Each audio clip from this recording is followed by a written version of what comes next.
2026 FIFA বিশ্বকাপের group C এর একটি রোমাঞ্চকর ম্যাচে মরক্কো 1-0 ব্যবধানে স্কটল্যান্ডকে পরাজিত করেছে।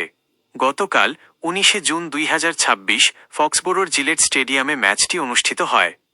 ম্যাচের মূল হাইলাইটস: ঐতিহাসিক দ্রুততম গোল, ম্যাচ শুরুর মাত্র 71 সেকেন্ডের মাথায় অফিসিয়ালি দ্বিতীয় মিনিট, মরক্কোর মিডফিল্ডার ইসমাইল সাইবারি দুর্দান্ত এক স্ট্রাইকে গোল করে দলকে এগিয়ে নেন।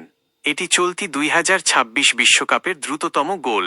ব্রাহিম দিয়াজের অ্যাসিস্ট: রিয়াল মাদ্রিদ তারকা ব্রাহিম দিয়াজের নিখুঁত একটি থ্রু পাস থেকে স্কটল্যান্ডের রক্ষণভাগকে পরাস্ত করে এই গোলটি করেন সাইবারি।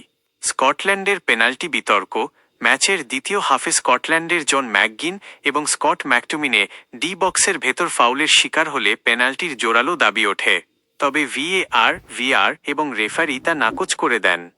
আক্রমণ ও ব্যর্থতা: গোল হজম করার পর স্কটল্যান্ড ম্যাচে ফেরার আপ্রাণ চেষ্টা করে।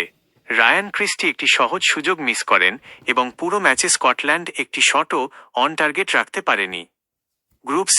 গ্রুপ সি এর বর্তমান পরিস্থিতি: এই জয়ের ফলে মরক্কো গ্রুপে 4 পয়েন্ট নিয়ে বেশ সুবিধাজনক অবস্থানে চলে গেছে এবং শেষ 32 ওঠার লড়াইয়ে অনেকটাই এগিয়ে রয়েছে। অন্যদিকে প্রথম ম্যাচে হাইতিকে হারানো স্কটল্যান্ড 3 পয়েন্ট নিয়ে দ্বিতীয় স্থানে আছে।